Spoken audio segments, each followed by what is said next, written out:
네, 시작하겠습니다.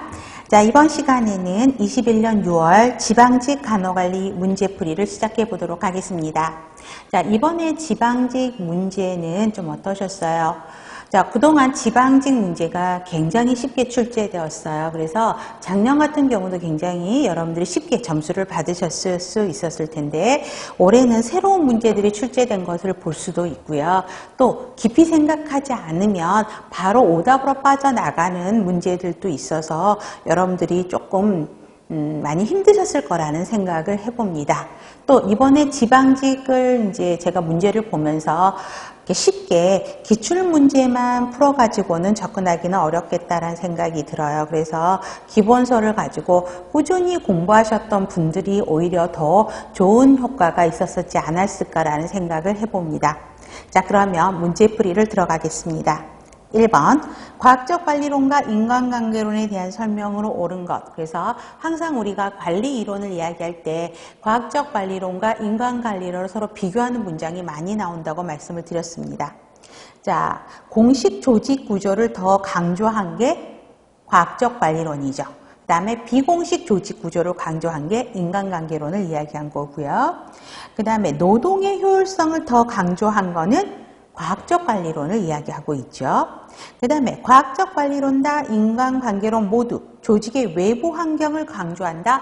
아니죠. 과학적 관리론 고전적 이론에 속하는 거고 인간관계론은 신고전적 이론에 속하는 거죠. 그래서 고전적 이론과 신고전적 이론은 조직을 폐쇄 체계로 보고 있는 거죠. 그래서 현대적 이론이 이제 외부 환경을 강조하기 시작한 거죠. 그래서 3번 문항은 틀린 거죠. 외부 환경을 강조하는 게 아니라 폐쇄적인 환경을 강조했던 거고요. 인간의 심리 사회적 측면을 강조한 게 인간관계론으로 볼 수 있는 거죠. 답은 4번이고요. 2번, 분권화될수록 기대할 수 있는 효과를 물어보는 거죠. 그래서 분권화의 장점, 단점 꼭 공부하시라고 공부를 해드렸던 이야기가 있을 겁니다. 분권화가 되면 창의성과 능동성을 높일 수 있죠. 상대적으로 구성원의 창의성과 능동성이 떨어지는 것은 직권화된 조직에서의 특성을 이야기하고 있죠. 그래서 1번이 바로 답인 걸 아실 수 있고요. 너무 분권화 시켜놨어. 그러면 전체의 통합적 업무 조정이 용이하지 않죠. 굉장히 어렵습니다. 또 업무의 중복 많이 일어나고요. 비용 낭비가 일어나는 거죠. 줄일 수 있다? 아니죠. 오히려 증가하는 거죠. 업무의 중복이 반복되는 경향이 있고 비용 증가하는 특성을 가지게 되고요. 최고관리자의 리더십 발휘가 용이한 것은 직권화의 조직의 특성을 이야기하고 있는 걸 볼 수 있습니다. 3번, 다음에서 설명하고 있는 의료인의 의무. 자, 이것도 아까 서울시 문제에서 나온 거랑 거의 동일하죠. 자율성 존중의 원칙을 바탕으로 하고 이 의무를 위반하면 전단적 의료에 해당한다. 설명 및 동의 의무를 이야기하는 거죠. 환자에게 어떤 침습적인 침해가 있을 처치나 의료 행위가 이루어져 있을 경우 환자에게 반드시 설명하고 동의를 받아야 되는데 그게 설명 및 동의 의무라고 이야기를 하고 있죠. 그러나 어떤 상황에서는 설명하고 동의를 구하지 못하는 상태에서 처치가 들어갈 수 있는 거, 이게 뭐였죠? 전단적 의료 행위를 이야기하고 있죠. 그래서 전단적 의료 정의도 알고 계시면 바로 푸실 수 있는 거고 전단적 의료는 불법 행위에 속하는 거죠. 보시면 됩니다.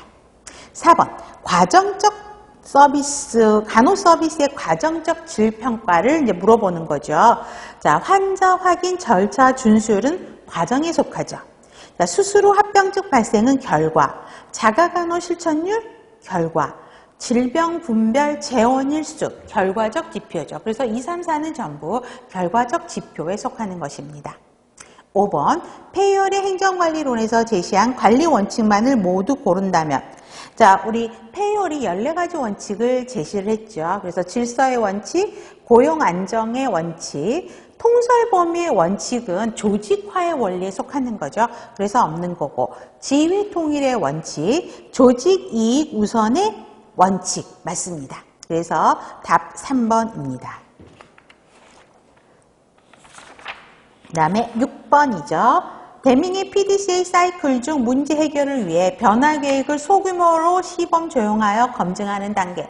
우리가 1, 2년 전인가요? 작년인지 재작년인지 기억은 나지 않는데 포커스 PDCA 얘기가 갑자기 나온 적이 있죠. 그러면서 이제 PDCA에 대한 공부들을 그 전부터 계속 해오긴 했었었는데 아마 더 PDCA에 대한 공부는 많이 하셨을 겁니다. 이것도 사실은 PDCA만 물어본 거는 사실은 처음이죠. 그런데 아마 공부하셨던 분들은 대부분 쉽게 아셨을 거예요.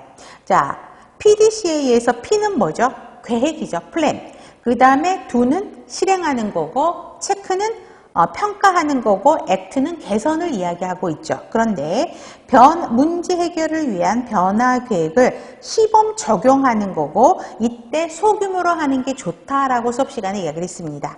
근데 바로 do라고 바로 여러분들이 아실 수 있을 거고요. 답은 2번이죠. 다음 7번. 동기부여 이론 간의 유사한 욕구나 관점을 비교한 것이다. 가라에 들어갈 말로 옳은 거. 우리 이 표 여러분들 보시지 않으셨어요? 기본 수업 시간에도 이거 더 알아보기라 그러면서 제가 이거 드렸던 거 기억나실 거예요. 그러면서 수업 시간에도 우리 그 매슬로우 욕구 단계 이론에서 자대고 줄 좀 끄세요 했던 거 기억나세요? 네, 그런 문제가 나왔었죠. 자, 그래서 자아실현 욕구, 존경, 사회적 욕구까지를 중간으로 해서 줄을 쫙 끄면 바로 알 수 있죠. 자, 성취동기 이론에는 자, 뭐가 나오죠? 그렇죠. 위가 가장 대표적인 게 자, 우리 권력 욕구, 그 다음에 친교 욕구죠. 친교 욕구, 성취 욕구로 나눠지는 거죠. 성취 동기 이론은. 근데 가장 밑에가 친화 욕구, 그 다음에 권력 욕구, 그 다음에 가번이 성취 욕구를 이야기하고 있죠. XY 이론에서 저차원의 이론은 X 이론이고 고차원은 Y 이론이죠. 그래서 쉽게 여러분들이 답을 구하셨을 겁니다. 8번. 직무 분석을 위한 정보 수집 방법에 대한 설명으로 옳은 것. 자, 직무 수행자가 매일 자신의 직무를 관찰하여 기록하는 건 관찰법이 아니죠. 관찰법은 누가 하는 거죠? 그렇죠. 직무 분석하는 사람이 직무 분석 대상자를 따라다니면서 관찰하는 거죠. 그런데 우선 수행자가 직접 자신의 직무를 관찰한다 그러니까 틀린 거죠. 면접법은 자, 질문 수행자에게 설문지 배포한대요. 설문지를 배포하는 것은 질문지법에 해당하는 것이고요. 직무 수행자가 매일 작업일지에 직무 내용을 작성한다 라고 하는 것은 작업일지예요. 그래서 핵심 단어죠. 작업일지법 이퀄 작업기록법이라고도 이야기합니다. 그래서 같은 말이에요.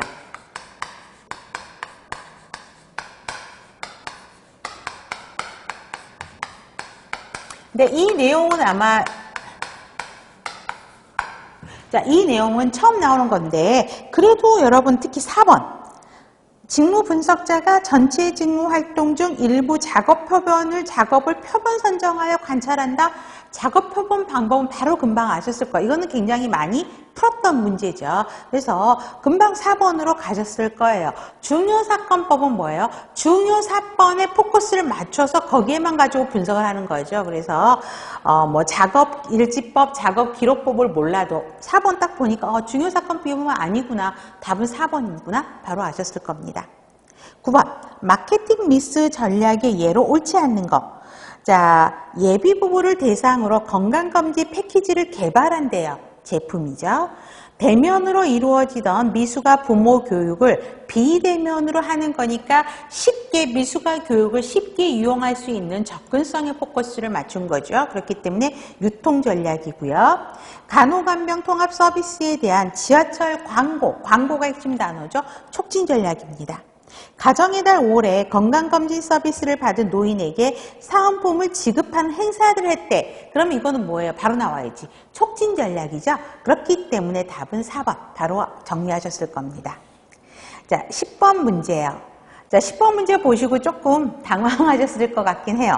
저도 이거 보면서 제가 이제 설명할 때 분석 자료도 보시면 항상 수업 시간에 그랬죠. 지방 문제는 뜬금없이 의료법에서 가끔씩 툭툭 튀어나오기도 한다라고 했죠. 자, 이번에도 역시 그거를 벗어나진 않네요. 의료법에서 설치 운영하고 있는 간호인력 취업교육센터에 명시된 업무가 아닌 거. 저 이런 문제 보면서 취업교육센터 업무까지도 우리가 알아야 되나, 이제 의료법을 꼼꼼히 공부할 필요가 있겠구나라는 생각이 들긴 했어요. 그런데 이것도 보시면 이제 꼼꼼히 읽어보시면 답은 찾으실 수 있었을 겁니다.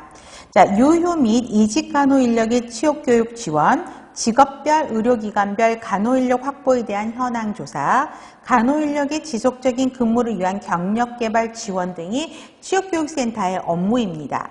2번은 해당 사항이 없어요. 그런데 막상 이 문제를 받았을 때 당황하면 사실 답까지 문항이 꼼꼼히 들어오지 않죠. 그래서 좀 틀리셨을 분도 계실 것 같은데 생각하시면 조금 푸실 수 있는 문제이기는 해요. 자, 그렇게 해서 보시면 되겠고, 11번. 간호전달 체계 유형은 항상 나오는 문제죠. 옳지 않는 것.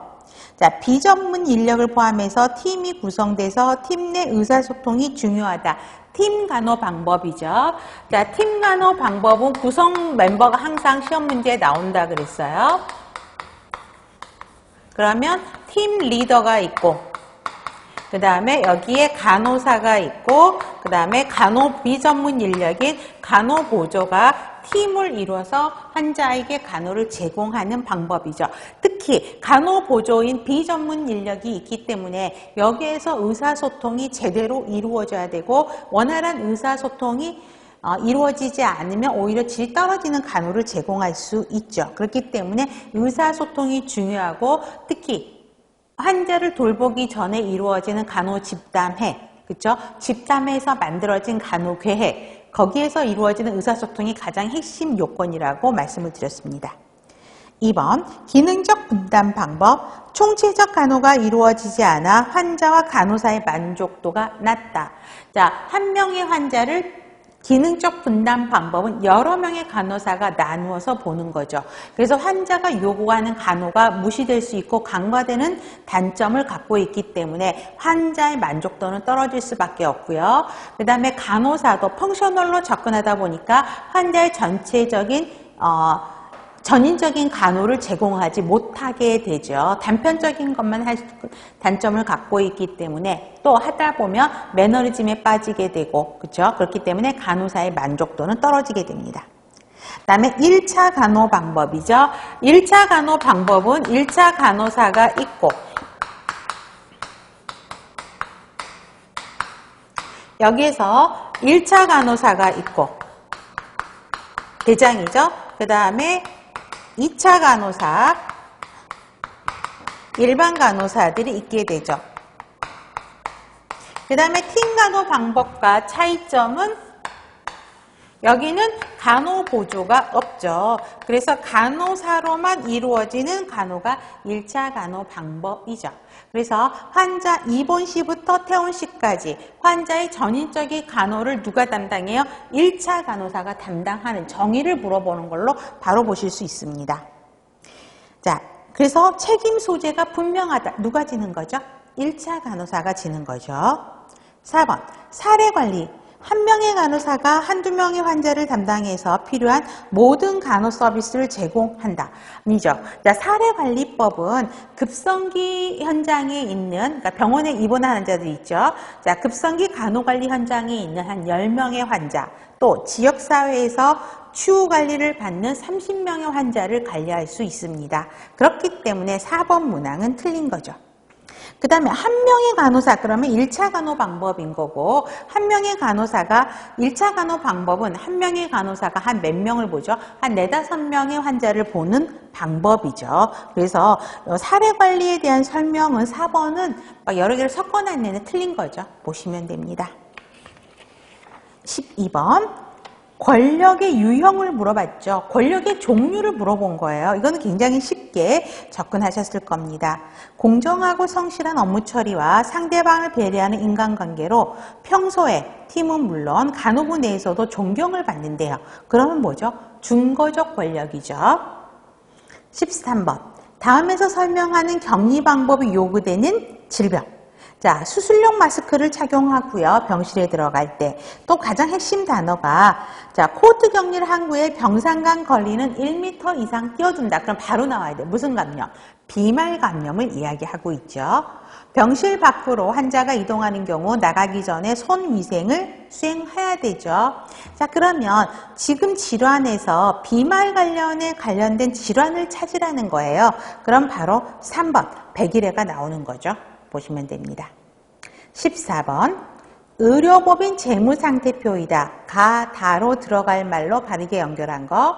자, 그러면 우리 재무상태표는 뭐죠? 자산, 자본, 부채를 설명한 거를 재무상태표라고 이야기를 하죠. 그래서 우리가 자산은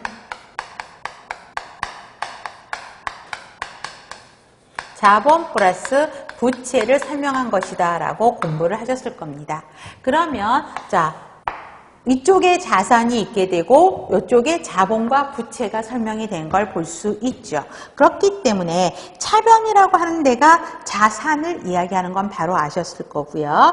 그 다음에 대변이라고 하죠. 그러면 그 대변에는 뭐가 들어가야 돼요? 자본하고 부채가 들어가야 되는 것이죠. 그렇기 때문에 자, 부채가 유동부채, 비유동부채가 있는 건 아니죠. 그렇기 때문에 자, 나번이 보시면 아니다. 죄송해요. 자, 자본이 유동자본, 비유동자본이 있는 게 아니죠. 그렇기 때문에 자, 부채가 유동부채, 비유동유채로 나눠지게 되고 다번이 자본이 되는 것입니다. 그래서 답은 2번으로 연결될 수 있죠. 그래서 자본은 그냥 자본일 뿐이에요. 자, 그런 형태로 보시면 되고 15번 한국간호사윤리강령상 전문가로서의 간호사 의무 영역에 해당하는 항목. 우리 한국간호사윤리강령은 3가지 카테고라이즈로 6개, 3개, 토탈 15개로 나눠져 있는 걸 아실 수 있을 겁니다. 그래서 수업 시간에도 이 15개에 대한 분류가 어딘지가 구별하는 게 가장 난이도 하 문제다라고 이야기를 했거든요. 이번에도 이런 형태로 문제가 나왔죠. 그래서 안전한 간호를 제공한다가 전문가로서의 간호사 의무에 속하는 거죠. 그러면 대상자 보호는 어디에 들어가요? 그렇죠. 간호사와 협력자, 건강환경구역은 간호사와 대상자에 들어가고 그 다음에 관계윤리 준수는 간호사와 협력자에 들어가죠. 그래서 1번과 4번이 간호사와 협력자에 속합니다. 답은 3번이고요. 16번 브룸의 기대이론에 따른 기대감과 수단성의 수준을 물어보고 있습니다. 자, 브룸의 기대이론은 기대하는 거에 따라서 이제 구성원들의 행동이 이루어진다라고 하는 게 기대이론을 이야기하죠. 그래서 항상 변수들이 기대감과 수단성, 유인가를 이제 물어보는 문제들이 많이 나오죠. 자, 그러면 자, 질향상 팀 리더를 맡게 되면 성과를 거둘 자신이 있대요. 그러면 이거는 뭐죠? 기대감이 굉장히 높은 거죠. 그렇죠? 기대감의 정의는 뭐예요? 노력을 기울이면 내가 어떤 성과를 얻을 수 있다라는 주관적인 확률을 기대감이라고 이야기를 하죠. 그렇기 때문에 내가 팀 리더를 맡아서 열심히 하면 최고의 성과를 거둘 자신은 있어요. 그러니까 기대감은 굉장히 높아. 그런데 자, 수단성이 보면 자, 성과가 본인이 기대하는 승진평가에 영향을 주지 않을 것으로 판단되어서 리더 역할을 맡는 걸 주저한다. 그러면 수단성이 높은 게 아니라 낮은 걸로 볼 수 있죠. 왜요? 자, 성과가 승진평가에 영향을 주면은 굉장히 수단성이 높은 거죠. 근데 주지 않을 것 같아서 그 리더를 맡지 않겠다고 하는 거기 때문에 수단성이 낮은 걸로 볼 수 있다라는 거죠. 그래서 기대감과 수단성의 정의를 알고 계시면 문제에 쉽게 접근할 수 있었을 겁니다. 17번 환자 안전법령상 병상수가 200병상 이상인 병원 끝 의료기관의 환자 안전사고 보고에 대한 설명으로 옳지 않는 것. 자, 의무보고 대상인 환자 안전사고가 발생하면 기관장 보고해야 되죠. 진료 기록과 다른 의약품이 투여해서 환자에게 경미한 신체적 손상이 발생한 경우 자율보고 대상인 거 맞습니다. 그래서 여기서 핵심 단어가 경미한이에요. 그런데 실제적으로 우리가 공부하셨을 때는 어때요? 어떤 상황에서는 반드시 보고를 해야 되죠? 심각한 신체적, 정신적 손상을 입은 안전사고가 발생했을 경우에는 반드시 보고하셔야 되는 거죠. 그런데 지금처럼 경미한 신체적 손상이 발생한 경우에는 자율보고 대상이긴 합니다. 자, 그 다음 3번. 의무보고 대상이에요. 그러면 의무보고 대상인 거는 뭐예요? 적신호 사건일 때가 반드시 의무보고 대상이죠. 그래서 적신호 사건은 바로 지체 없이, 그 다음에 사건 보고서는 24시간 이내에 QI실에 제출을 하셔야 되겠죠. 그래서 의무보고 대상인 환자 안전사고를 지체 없이 보고했어요. 그런 경우에 보건의료 관련 법령에 따른 행정처분을 감경할 수 있다. 아니죠. 자, 자율보고 시에는 행정처분을 감경하거나 면제할 수 있는데 의무보고 대상인 경우에는 이거는 없어요. 그래서 틀린 문항입니다. 3번이 틀렸고요.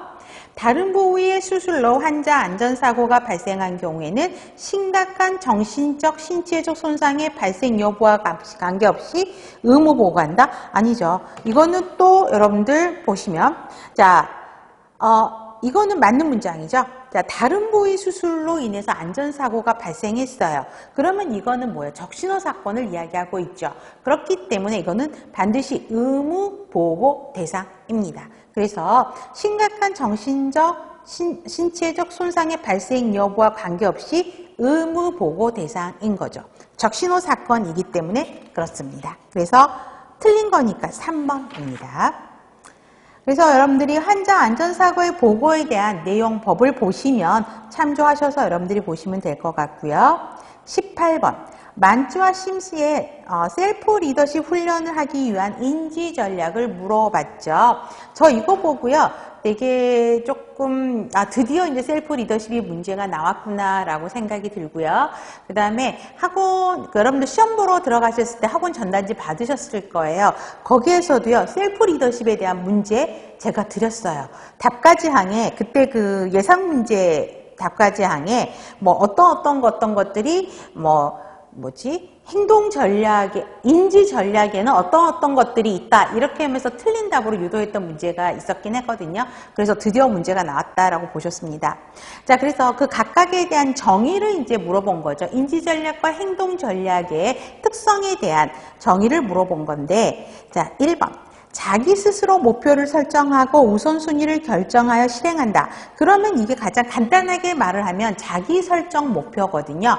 그럼 자기 설정 목표는 행동 전략에 속하는 거죠. 그 다음에 2번. 바람직한 행동을 하도록 업무 환경에 단서를 붙이는 거. 그럼 뭐죠? 단서에 의한 관리를 이야기하고 있습니다. 단서에 의한 관리 역시도 행동 전략에 속하는 거고요. 4번. 과업을 성공적으로 수행했을 때 자신이 가치 있게 여기는 보상을 스스로 제공한다. 자기 보상에 대한 내용입니다. 그래서 행동 전략에는 자기 설정 목표, 지금처럼, 그 다음에 단서에 의한 관리, 그 다음에 자기 보상, 그 다음에 또 하나 들어가는 게 자기 관찰,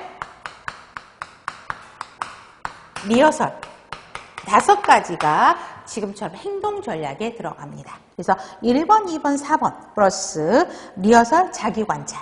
그래서 5개가 행동 전략이고요. 3번, 인지 전략이죠. 어려운 상황을 장애물이 아닌 기회로 인식하는 건설적 사고 습관을 갖는다. 그러면 이거에 대한 정의는 건설적 사고를 이야기하고 있습니다. 그래서 특히 건설적 사고, 그 다음에 스스로 과업을 재설계하는 것.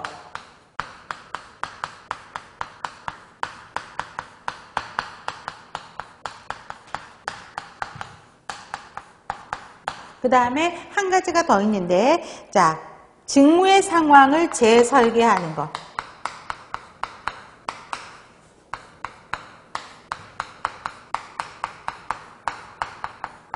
자, 이 세 가지가 지금처럼 인지 전략에 속하게 됩니다. 그래서 행동 전략에 5개, 인지 전략에 3개. 그래서 이거를 여러분들이 아마 저랑 같이 공부하셨던 선생님들은 단원별 문제풀이라든가 우리 실전 모의고사에서 이 문제 풀어보셨던 기억이 나실 거예요. 그래서 쉽게 답을 하셨을 거라고 생각이 들어요.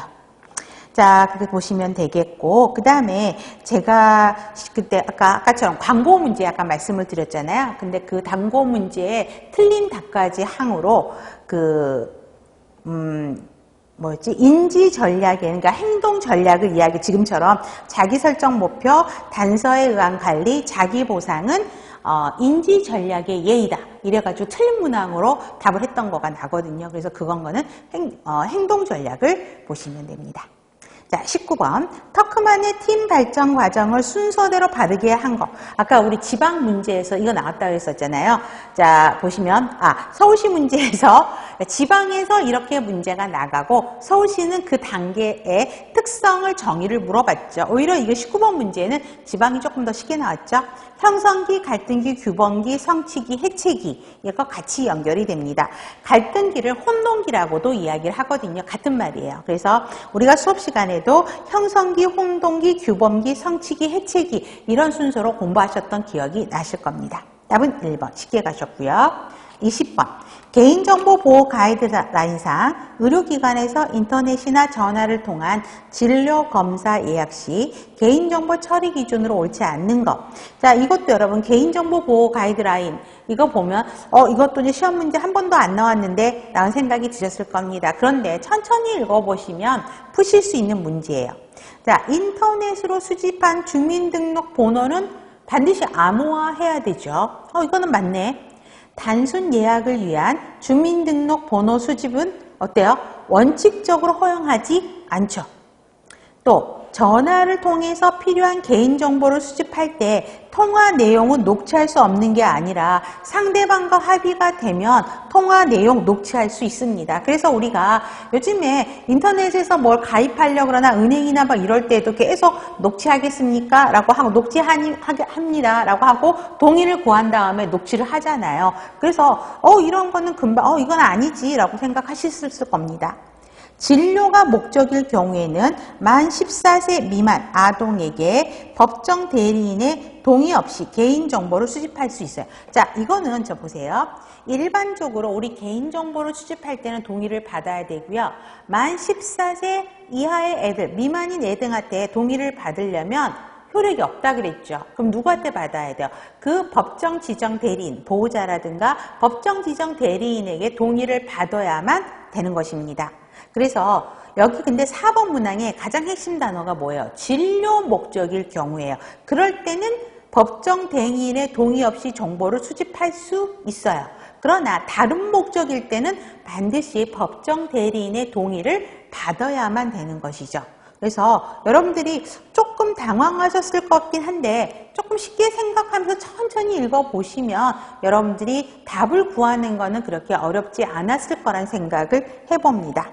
좋습니다. 그래서 20문제를 지금까지 풀어보셨는데 자, 이번에 지방시험 보시고 조금 당황하셨던 선생님들이 굉장히 많으세요. 예전에는 저도 이제 여러분들 글 같은 거 많이 보긴 하는데 공부 안 하고 봤는데 90점, 95점 맞았다. 그런 경우는 굉장히 쉽게 나온 거죠. 그런데 이번처럼 조금 혼돈이 많이 하는 문제, 그 다음에 아니면 새롭게 출제되는 문제들이 나오게 되면 기출문제만 가지고는 접근하기 어렵습니다. 그래서 조금 시간적인 투자를 좀 하셔서 기본서 내용부터 꾸준하게 꼼꼼히 공부하셨던 분들이 오히려 더 좋은 결과가 있었을 거라고 아까 처음에 말씀드렸지만 그런 결과를 기대해 보겠습니다. 여러분들 수고하셨고요. 최종 발표 날 때까지 여러분들 조금은 마음 편하게 계셨으면 좋겠습니다. 네, 좋습니다. 수고하셨고요. 네, 감사합니다.